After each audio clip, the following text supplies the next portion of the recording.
Muy buenas a todos y bienvenidos a este nuevo podcast de Un Minuto en Nueva York. Un podcast donde hoy vamos a hablar sobre Nueva York, como en todas nuestras ediciones, pero sobre todo con su relación con un personaje español en este caso. Y es que cuando escuchamos o oímos las palabras valenciano, arquitecto y Nueva York, la mente se nos va hacia la figura, pues por algunos aclamada y por no menos denostada y no exenta de polémica, del arquitecto e ingeniero valenciano Santiago Calatrava, ¿no? Un personaje con una extensa obra construida en todo el mundo, tanto en España, en Europa y en Estados Unidos, con esa estación o intercambiador de trenes en el Bajo Manhattan al lado del World Trade Center. Pero para ser rigurosos y justos con la historia, hemos de remontarnos atrás hasta el siglo XIX y hablar de un arquitecto que desarrolló junto con su hijo una brillante carrera empresarial y de construcción en Estados Unidos en la segunda mitad del siglo XIX y inicios del siglo XX. No podemos decir que sea un personaje desconocido, ya que en los últimos años se ha reivindicado bastante su figura e incluso ha habido exposiciones sobre su trabajo. Estamos hablando de Rafael Guastavino Moreno, nacido en Valencia en el año 1842. Y que estudió arquitectura en Barcelona, donde precisamente inició su carrera profesional, pues siendo contemporáneo de otras grandes figuras de la arquitectura y del modernismo catalán, como Antonio Gaudí, universalmente conocido. Creo que no hace falta que yo aquí mencione ninguna de las obras de Antonio Gaudí, o también de Josep Puig i Cadafalch, ¿no? También otro maestro de esa época, pero con menos nombre en el ámbito, digamos, mainstream, ¿no? Grandes obras, pues os mencionaría ahora mismo, por ejemplo, y que yo haya visitado recientemente o relativamente recientemente, las Caves Codorniu en Sant Sadurní d'Anoia, en Barcelona. Pero volviendo a la vida de Rafael Guastavino, decir que en Barcelona inició su carrera como arquitecto y construyó, entre otras cosas, la fábrica Batlló, un apellido muy significante en Barcelona.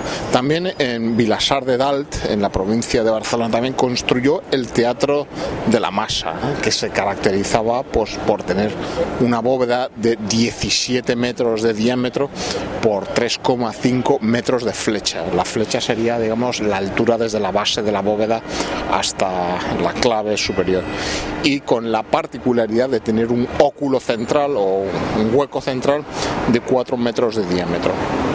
Esta obra se inauguró el 13 de marzo de 1881, pero curiosamente una inauguración a la que él ya no asistió. ¿Por qué? Porque ya había puesto rumbo junto a su hijo mayor Rafael hacia los Estados Unidos de América, hacia la ciudad de Nueva York, donde nos encontramos hoy grabando este podcast. Como otras tantas historias de emigración, si bien Rafael Guastavino era un profesional ya consagrado en su campo de actividad. Y fue aquí en Estados Unidos donde inició ya una gran carrera como arquitecto y sobre todo como empresario y consultor para la construcción, gracias a su característico sistema constructivo de bóvedas que llegó a patentar aquí en Estados Unidos junto con otros 24 sistemas constructivos más. Mediante estas patentes en Estados Unidos, Guastavino fundó una compañía, la Guastavino Fireproof Construction Company. Y diréis, ¿en qué consistieron estas patentes que obtuvo en Estados Unidos? Pues bien, Es aquí donde se revela pues lo brillante que fue este hombre y la visión que tuvo, ¿no? Realmente él fue capaz de importar a Estados Unidos el sistema constructivo de bóvedas de ladrillo, bóvedas tabicadas o bóveda catalana, que es un elemento de la arquitectura popular de siempre del arco mediterráneo, es decir, de Valencia, de donde él era originario, de las Islas Baleares y especialmente de Cataluña. Pero diréis, aquellos que no estéis tan familiarizados con la construcción, ¿qué es la bóveda catalana? Seguramente, bueno, si os cuento un poco por encima lo que es, os vais a hacer una idea. Bueno, la bóveda catalana consiste pues en cubrir pues un recinto o un espacio mediante una bóveda de ladrillos que colocados por su parte plana, es decir, por la cara que tiene superficie mayor y que forman pues la soga y el tizón de ladrillo, que son el largo y el ancho del ladrillo, en vez de hacerlo pues cualquiera de las demás caras gruesas, ¿no? Esta técnica, bueno, está dentro de lo que es la arquitectura popular, pues está limitado a espacios que no fueran demasiado anchos, y la ventaja es que contando con albañiles lo suficientemente hábiles, pues permite construir pues con cierta rapidez y agilidad, y sobre todo sin usar cimbra. La cimbra sería pues esa estructura temporal que puede ser de madera o metálica, que digamos que da forma a la bóveda y sobre la que se asentaría esa bóveda hasta que digamos estuviese completada y bien pues estuviese completada, que por sí misma pudiese presentar equilibrio, o el mortero o argamasa o aglomerante entre las piezas diera rigidez. Lo bueno de la bóveda catalana, pues que no necesitaba esas cimbras, ¿no? Eso facilita mucho la obra. Con esta bóveda catalana se puede cubrir con una sola luz el techo de las plantas bajas de las masías, por ejemplo. Todos quienes hayáis estado en una masía o seáis afortunados de poder poseer una o disfrutarla, estaréis acostumbrados a ver pues que la planta baja, ver los techos, pues que son unas bóvedas donde estáis viendo los ladrillos encima. Estáis viendo, pues esos ladrillos realmente están funcionando, están siendo comprimidos unos contra otros y están formando ese arco que es la bóveda catalana. Como os digo, a partir del siglo XIX, pues esa época de industrialización en Cataluña sobre todo, pues esta técnica se aplicó incluso también a la fabricación de naves industriales, ¿no? Y construcciones nobles como el ensanche o eixample, creo que se dice en catalán, de Plan Cerdà en Barcelona. Como ejemplo de edificio industrial tenéis pues lo que he mencionado antes, las cavas Codorniu, que presentan un trabajo admirable, ¿no? El trabajo de la fábrica de ladrillo, y estas bóvedas catalanas en algunas de sus estancias. Bueno, también, y sin ya irnos tan atrás en el siglo XIX, pues en muchas viviendas de vivienda colectiva de los años 50 y 60, fijaros si veis pues en las escaleras del edificio, ¿no? Este típico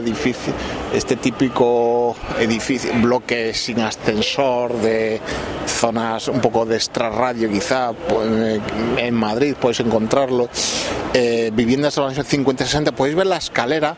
Si veis que la parte inferior de la zanca escalera presenta una curva, ¿no? Es curvada, pues probablemente esté construida, ¿no? Con esta técnica de una escalera tabicada, ¿no? Donde pues mediante varias capas de tabicón o ladrillo ligero, ¿no? Varias capas, suelen ser 3. La primera colocada uniendo los ladrillos con pasta de yeso, que tiene un secado muy rápido, que permite que podemos ir colocando una pieza cerámica tras de otra, quedando en voladizo, únicamente sosteniéndose por la rigidez que da la pasta de yeso al secarse. Esa primera rosca constituye la boda, y luego ya las otras dos irían colocadas encima con mortero de cemento. Bueno, la pasta de yeso también puede ser un mortero de secado rápido. Pues esas tres roscas generalmente pues ya forman un tablero,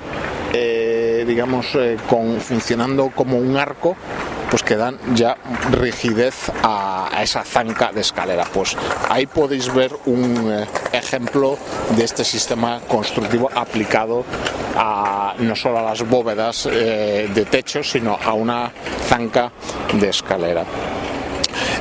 Pues volviendo a Rafael Guastavino, pues llega en ese año 1811 a Estados Unidos y patenta pues este sistema constructivo, ¿no? Lo que decía, ahí está la vista que tuvo este señor. Este sistema en Estados Unidos no era muy conocido, y él pues trae un elemento de arquitectura popular mediterránea, lo importa a Estados Unidos, y veremos posteriormente con qué éxito lo hace. ¿De dónde le viene el éxito? Bueno, en esa época, ya en el año 1871 existe el precedente de la ciudad de Chicago. Hubo un gran incendio que arrasó gran parte de la ciudad, y esto hizo que la opinión pública norteamericana estuviera muy sensibilizada, ¿no? frente al fuego, ¿no? Los efectos devastadores de los incendios. Sabéis que en Estados Unidos, la construcción, no voy a hablar de edificación en altura, pero la arquitectura popular está muy basada en la madera, y de hecho muchos elementos hoy en día en construcción, pero en construcción en altura, presentan elementos de tableros, de contrachapados de madera, aglomerados de madera, algo que al que viene de Europa, donde la madera es un material más escaso, más caro, menos empleado, fuera de las aplicaciones más nobles, pues le llama. Pues bueno, aquí, como os digo, en el último cuarto del siglo XIX había mucha preocupación, ¿no?, por la acción del fuego por parte de tanto constructores, arquitectos, y buscaban nuevas técnicas constructivas basadas en la utilización de materiales incombustibles. Uno de ellos era el hierro y posteriormente el acero, ¿no?, que ya se usaba y de la cual ya los arquitectos norteamericanos eran ya unos maestros, ¿no? En este podcast hemos hablado del Flatiron, de Daniel Burnham, Sullivan, LeBaron Jenny, pues ya se hacían edificios, ya estaban levantando edificios basados en acero. Y el otro sistema que descubrieron gracias a Guastavino fue el uso de la tierra cocida, la cerámica, con un uso estructural, en lo cual Guastavino era un experto. Entonces, ante una necesidad, ante una demanda, él presentó su sistema, su patente. Guastavino también ya había fascinado a la crítica arquitectónica estadounidense con la publicación de una serie de dibujos sobre el Renacimiento español, pues que ya le dieron una muy buena carta de presentación. Y ciertamente Guastavino no triunfó como arquitecto autor de proyectos y de edificios, aunque sí hizo proyectos propios. No destacó como director de obra y de proyectos, sino que él se distinguió más como un consultor, un constructor dentro de proyectos, con la aplicación de su patente de bóvedas cerámicas, ¿no? El éxito, su primer gran éxito, le llegó cuando Guastavino y su compañía construyeron las bóvedas de la Biblioteca Pública de Boston en el año 1889, que era un proyecto de los arquitectos McKim, Mead and White. La crítica arquitectónica norteamericana quedó realmente fascinada por aquellas bóvedas que parecía decían que parecía que no se apoyaban en ningún lugar, ¿no? O sea, unos elementos en apariencia tan pesados, ¿no?, como ladrillos o piezas cerámicas, pues presentaban una ligereza a la que no estaban acostumbrados, ¿no? Este trabajo en este proyecto pues le hizo ser conocido por todos los arquitectos importantes de la costa este de Estados Unidos, lo que propició pues que a partir de ahí le llovieran los encargos para aportar su sistema de bóvedas a otros proyectos y que sus bóvedas estén hoy en día todavía presentes en cientos de edificios del llamado estilo Beaux-Arts en Bellas Artes en Estados Unidos y en especial en esta ciudad, en Nueva York, razón por la cual hoy estamos hablando de él. Bueno, ya posteriormente, en el año 1900, Guastavino contribuyó con sus bóvedas a la construcción de la estación de metro de City Hall, que es una estación fantasma hoy en día, que quedó cerrada al público en el 1945 y que hoy en día es uno de esos lugares mágicos, ¿no?, de espeleólogos urbanos. Creo que existen posibilidad de visitarlas puntualmente. La MTA la visita, pero está ahí como estación fantasma, ¿no? Un poco como el caso de la estación de Chamberí en Madrid. Pues presenta las bóvedas de Guastavino. En ese mismo entorno, en el propio edificio del City Hall, el Ayuntamiento de Manhattan, una de las arcadas del edificio que podemos ver, bajo las cuales podemos caminar, cuenta con estas bóvedas también de Guastavino. Y este prestigio, ¿no?, le trajo también que George W. Vanderbilt, un miembro de la prominente familia Vanderbilt, ¿no?, que fue la promotora de Grand Central Station, le ofreciera construir los arcos de su mansión familiar en Carolina del Norte, ¿no?, en un estado, Carolina del Norte, en el que posteriormente el propio Rafael Guastavino padre se construiría su propia casa de retiro y donde finalmente terminó sus días en el año 1908. En este año, en 1908, cuando murió Rafael Guastavino padre, su hijo Rafael, que había venido con él a Estados Unidos, siguió dirigiendo la compañía, ¿no?, realizando otros importantes encargos, ¿no? La maquinaria seguía funcionando. Por ejemplo, un encargo muy significativo, en 1917 le fue encargada la construcción del techo del hall principal de Ellis Island, que es ese punto de entrada de emigrantes a Estados Unidos por donde, pues paradójicamente, en 1881 Rafael padre e hijo habían pasado como inmigrantes a la entrada del país, ¿no? Las cosas que tiene el destino, ¿no?, en la inmigración, ¿no?, y la brillante trayectoria profesional que tuvo esta pareja, este dúo padre-hijo. Bueno, la calidad de este trabajo que hoy todavía podemos observar en Ellis Island y del que vamos a hablar en este podcast, por supuesto, bueno, quedó sobradamente demostrada por la belleza y sobre todo en 1980, cuando se acometió la restauración de esta bóveda de ladrillo, pues se reveló que únicamente 17 de los más de 28.000 ladrillos que componen la bóveda necesitaron ser reemplazados, ¿no? Una muestra de la calidad, del buen funcionamiento que tuvo esta construcción de los Guastavino, de la Guastavino Fireproof Company.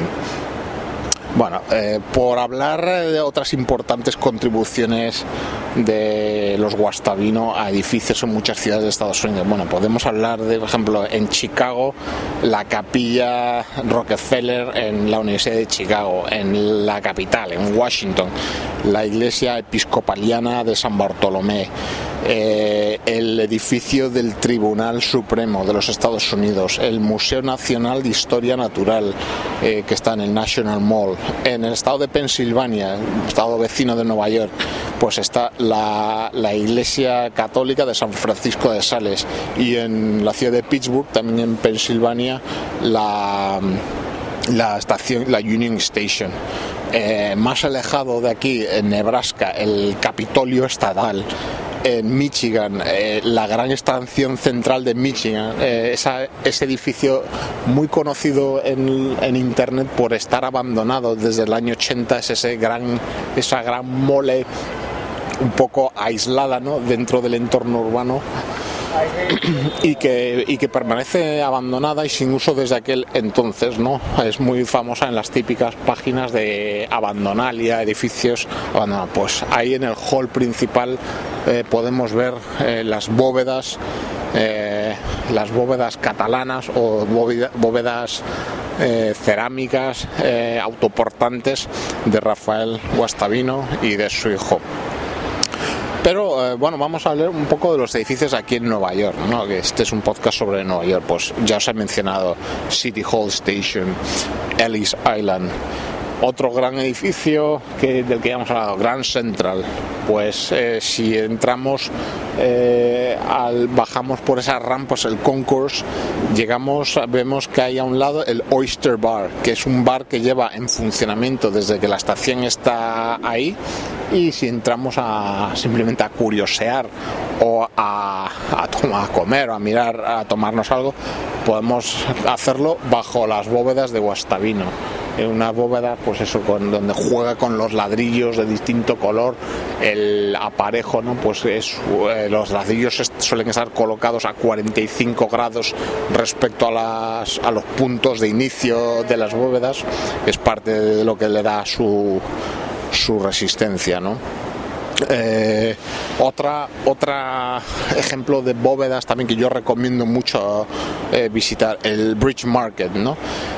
Bridge Market es un espacio que encontramos en el Queensboro Bridge, el puente que une Manhattan con Long Island City y Queens, también oficialmente llamado Ed Koch, o Queensboro Bridge, y por los neoyorquinos de toda la vida llamado Puente de la calle 59 por estar a esa altura de Manhattan. Bueno, pues este puente, que es un puente metálico, ¿no?, de cerchas metálicas, del que vamos a hablar también en este podcast dentro de nuestra serie de puentes, ¿no?, dentro de algunos números, cuando descansemos del último número sobre puentes.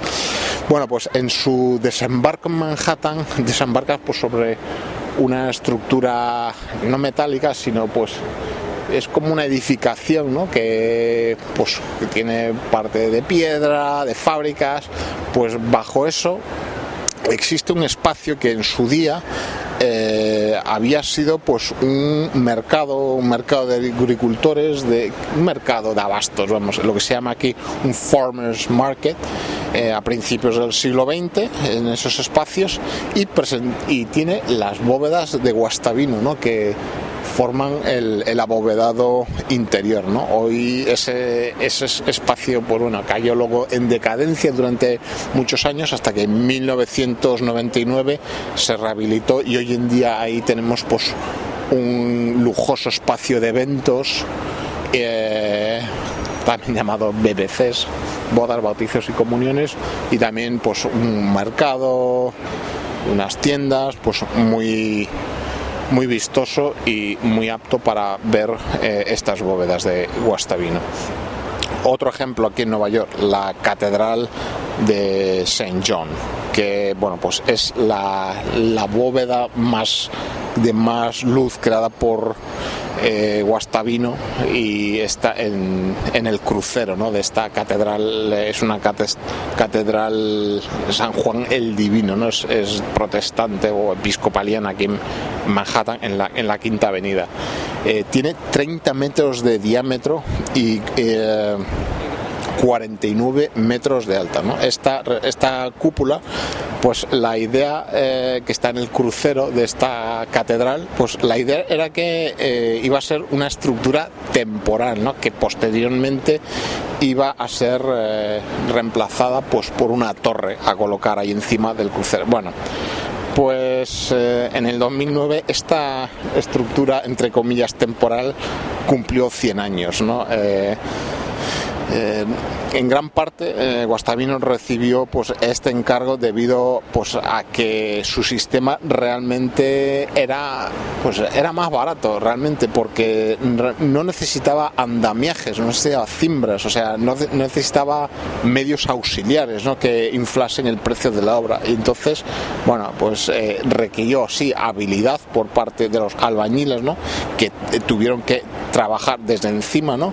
Cada día pues iban colocando unas hiladas de ladrillo con estos morteros de secado rápido, para al día siguiente ya trabajar sobre esas hiladas en voladizo que se habían ya fraguado y habían adquirido rigidez para colocar las siguientes hiladas, ¿no? Esa era la base del sistema.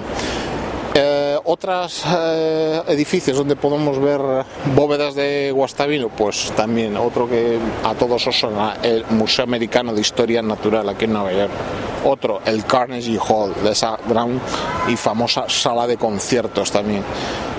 La tumba de Horace Grant en el Riverside Park, en Morningside Heights. Bueno, y muchísimos, ¿no? Cientos de edificios a lo largo de todo Estados Unidos. La Guastavino Fireproof Company pues continuó operando, ¿no?, pues tanto bajo la dirección de su hijo Rafael, que había venido pues con él siendo un niño pequeño, y la compañía finalmente realizó su último encargo en el año 1962, ¿no? Rafael Guastavino hijo o junior desarrolló en 1909 junto con un profesor de la Universidad de Harvard otra patente, ¿no?, que digamos venía a complementar todo el sistema de bóvedas, ¿no?, que fue la patente de unas piezas cerámicas porosas llamadas acustolith, que lo que hacían era limitaban la reflexión acústica en grandes espacios abovedados como los que su familia había construido durante casi 80 años, y pues favorecía lo que es la acústica de la voz, pues, antes de que se generalizaran los sistemas de megafonía, ¿no?, que ya suplían esa acústica natural, ¿no? Bueno, ya para ir cerrando, decir que bueno, podéis encontrar muchísima información aquí en Nueva York, que son famosísimas la arquitectura de Rafael Guastavino. Yo creo que es normal, ¿no? Siempre es más famoso aquí porque realmente hizo su gran carrera profesional aquí en Estados Unidos más que en España, si bien bueno, en España también se le ha dado reconocimiento. Aquí en el año pasado hubo una gran exposición que terminó en el mes de septiembre sobre su obra de la familia Guastavino en el Museo de la Ciudad, que una exposición llamada precisamente Palacios para el Pueblo o el arte de la cerámica estructural. Muy bien, pues yo creo que hemos contado un poco la historia, ¿no?, de estos dos personajes, ¿no?, los Rafael Guastavino padre e hijo, ¿no?, que con su talento y por qué no decirlo, su astucia, ¿no?, de traer un elemento de arquitectura popular española, mediterránea, a Estados Unidos y convertirlo en un sistema bueno, no diría industrializado, pero saber venderlo bien, y pues a partir de eso haber dejado su impronta aquí en esta ciudad y en este país. Espero que os haya resultado interesante y como siempre, bueno, pues os doy gracias por escuchar el podcast y os saltándome un poco la costumbre, recordaros las redes sociales con las que podéis seguir este podcast, que es por un lado Twitter, el usuario es @unminutoNY. En Facebook tenemos páginas, si lo buscáis lo encontraréis. En Tumblr está también la web donde vamos viendo todas las fotos un poco relativas a los contenidos del podcast. En iTunes podéis suscribiros y donde podéis también dejar reseñas si os apetece comentar o decir qué os parece el podcast, en iVoox igual y en Spreaker. Muy bien, pues hasta aquí el podcast de hoy. De nuevo, gracias por escucharlo y os emplazo para escucharnos de nuevo en una nueva edición de Un Minuto en Nueva York. Un saludo.